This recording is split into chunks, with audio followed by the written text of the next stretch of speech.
estamos ante uno de los más grandes trabajos que hay de análisis sociológico y teoría política marxista, sin ninguna duda, donde Trotsky respondió a un hecho novedoso, ¿no? Como fue la burocratización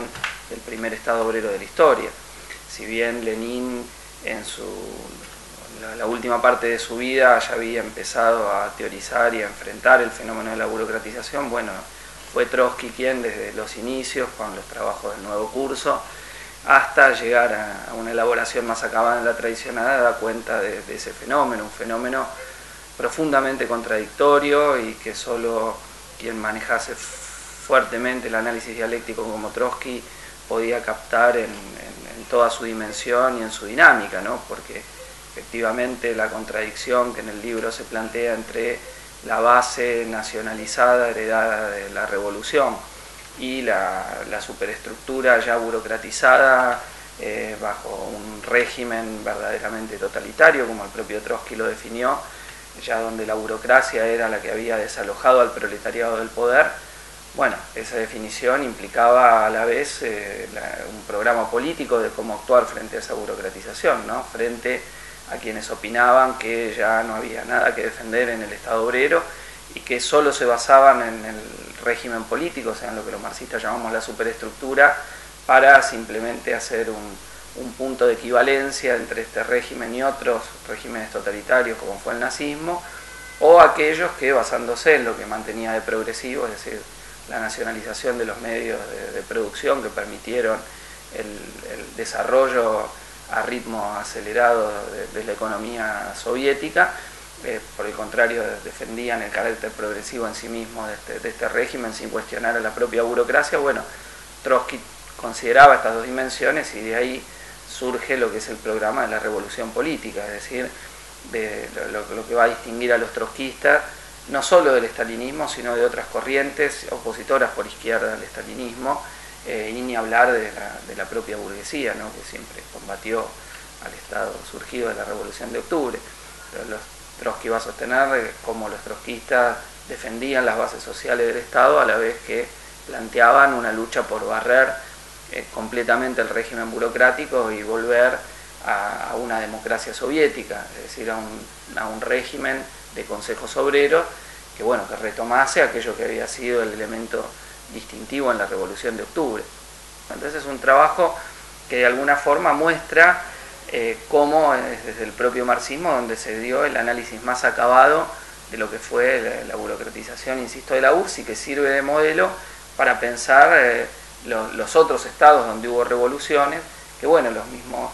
seguidores de Trotsky analizaron en términos ya no de un estado obrero degenerado, como era la definición de la Unión Soviética, sino de estados obreros deformados, es decir, que surgieron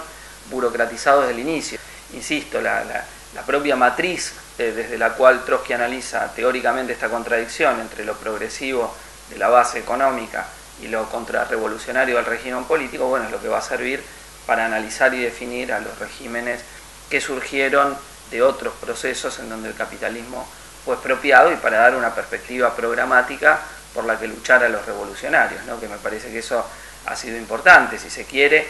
desde aquí es donde podemos plantear un programa hoy para la situación de Cuba, ¿no? El Estado obrero que surgió en nuestro continente latinoamericano y donde, pese a los enormes retrocesos, todavía subsisten conquistas de la revolución, o sea, la actualidad de este programa de revolución política frente a quienes buscan equiparar el gobierno cubano con cualquier dictadura capitalista, cosa que de Maduro cae que no es así, como los que son acríticos de ese mismo régimen, en donde la burocracia se está enriqueciendo y preparando de una u otra forma la restauración capitalista, siguiendo con retraso la dinámica que han tenido las burocracias de otros estados.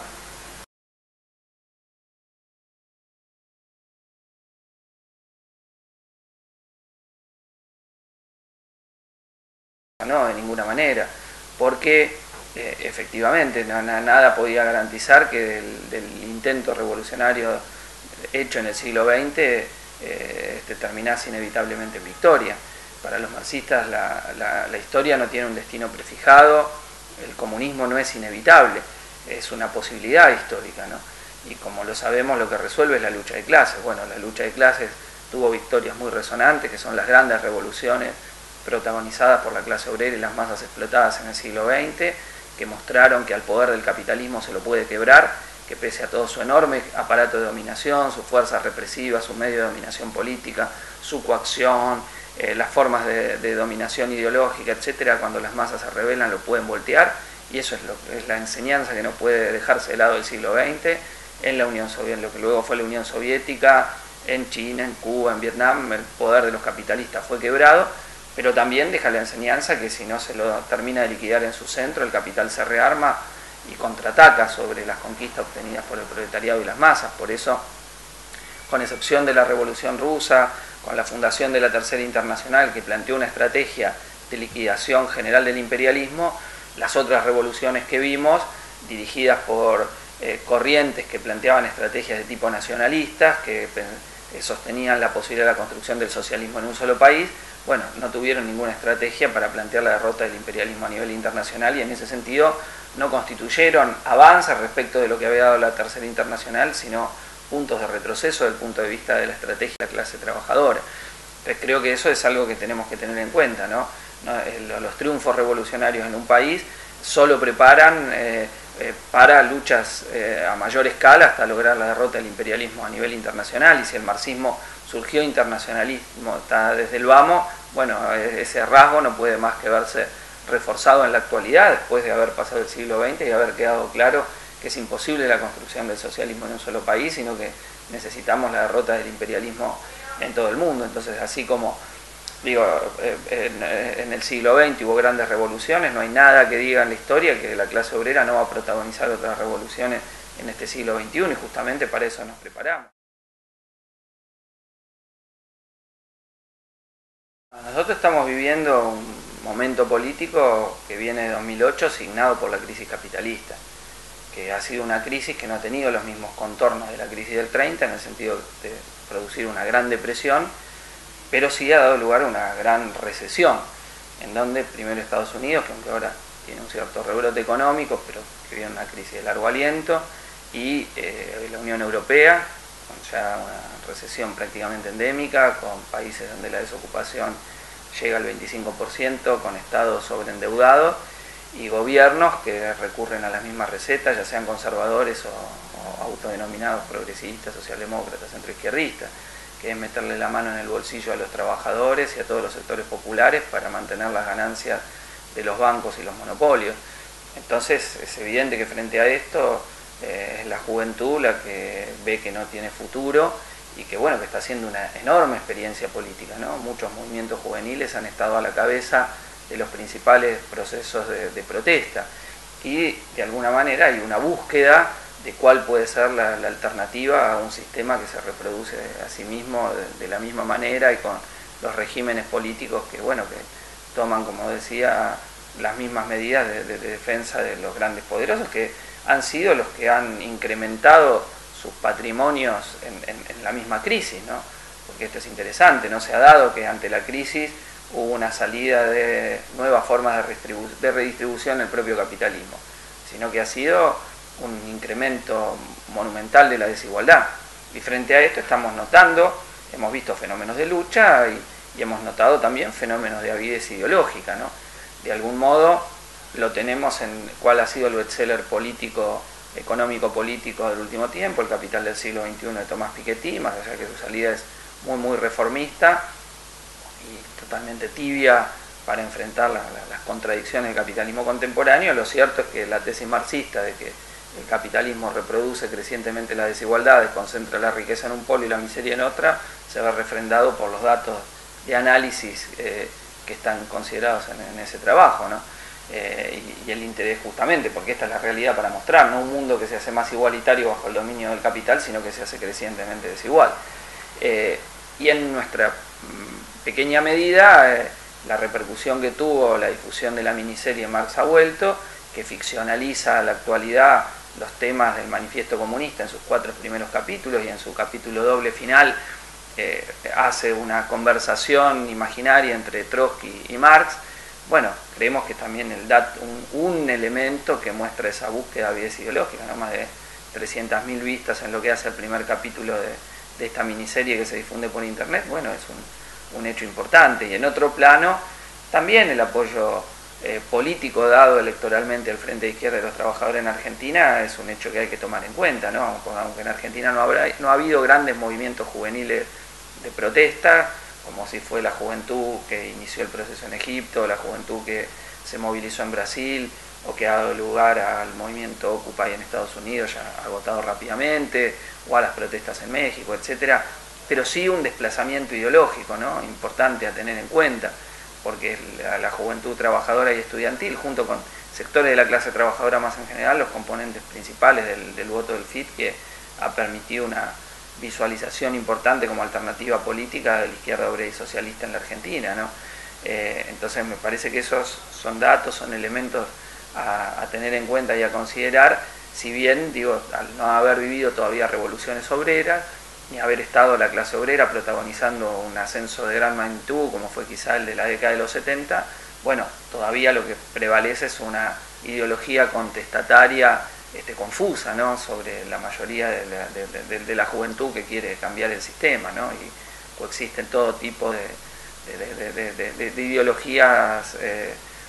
intermedias, por llamarlo de algún modo, ¿no? A veces tributarias del autonomismo, a veces de un neoanarquismo, como fue el movimiento de los indignados en España, un neoreformismo, ilusiones en presiones sobre el Estado burgués, sobre movimientos ciudadanos. Bueno, esto creo que una intervención decidida del proletariado es lo que puede transformar y a la juventud que busca un camino de transformación social, llevarla firmemente bajo las ideas de Marx en el tiempo que nos toca vivir.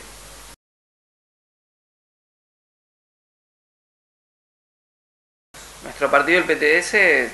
siempre se ha movido según el apotegma de Lenin de que no hay práctica revolucionaria sin teoría revolucionaria, y en ese sentido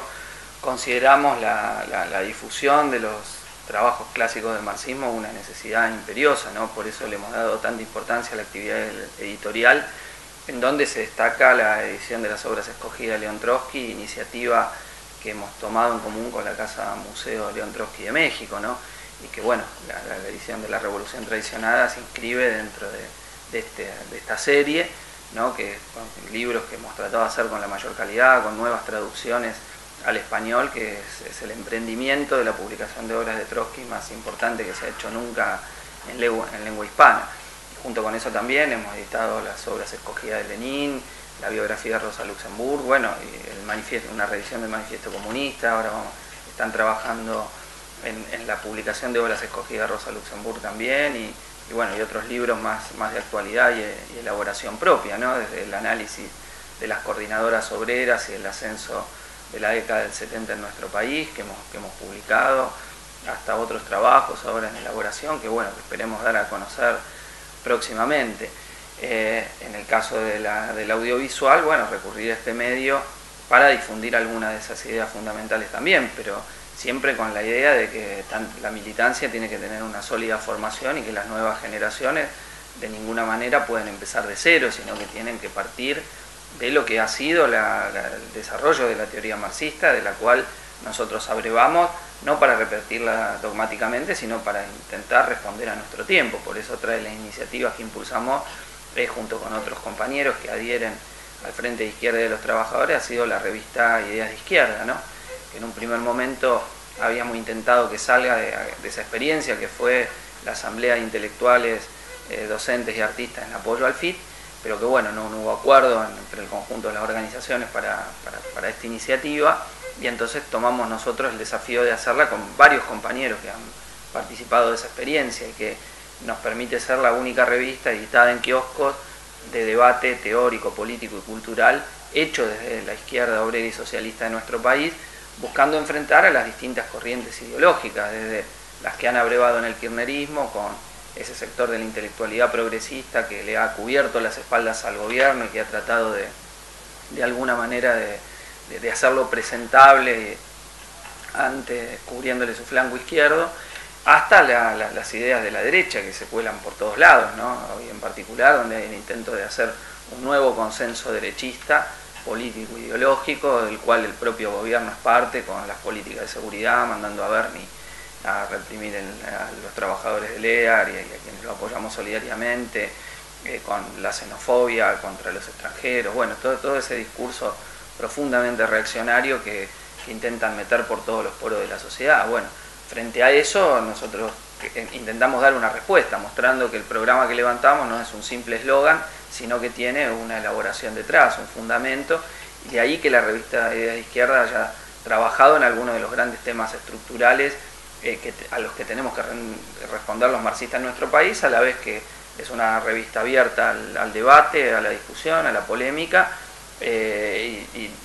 tratando no solo temas que tienen que ver con problemas teóricos y políticos nacionales, sino también internacionales, ¿no? Por eso creo que es un aporte importante que se ha ganado un lugar en el debate de ideas en nuestro país, y bueno, y creemos que eso es parte de lo que hay que profundizar. De ahí que siempre buscando nuevas iniciativas para intervenir en estas discusiones, es la última, la más reciente que estamos haciendo, que es La Izquierda Diario, que es el primer periódico publicado desde la izquierda en internet, un diario digital que verdaderamente está teniendo también un suceso importante, con el cual pretendemos romper esa suerte de bipartidismo mediático entre la Corpo o la OPO, como lo llaman los kirchneristas, digamos Bloque, Clarín, La Nación, sigamos su ruta, y del otro lado lo que llamamos la Corpo con K, el sistema de medios público-privado de los amigos del kirchnerismo, con esos matices, desde las partes progre hasta las partes más del peronismo de derecha, que mezcla como una ensalada todo el sistema de medios afín al gobierno. Bueno, con La Izquierda Diario estamos sentando las bases para tratar de quebrar, ¿no?, con eso, así como lo hacemos políticamente en otros terrenos, ¿no? Entonces, creo que ese conjunto de iniciativas, la mantención de una editorial y la ampliación de las obras de los clásicos del marxismo y trabajos actuales, más contemporáneos, la publicación de la revista Ideas de Izquierda Diario, bueno, muestran esa ambición nuestra por aportar también en el terreno de las ideas al desarrollo de un fuerte partido de la clase trabajadora basado en el marxismo, ¿no?, sin el cual no hay posibilidad del triunfo de la revolución en Argentina. Nosotros hemos defendido con todo y alentamos la formación del Frente de Izquierda de los Trabajadores, porque creemos que la agitación electoral por la independencia política de los trabajadores es un elemento clave, y que unir fuerza de los partidos que nos reivindicamos, obrero y socialista, en ese terreno es un punto nodal que nos ha permitido lograr diputados, presencia parlamentaria tanto en el Congreso Nacional como en las legislaturas de 8 provincias, pero a la vez decimos que en sí mismo no puede resolver el problema de la dirección revolucionaria en Argentina, un frente electoral, que es necesario construir un gran partido revolucionario de la clase obrera, y bueno, a eso es a lo que apostamos.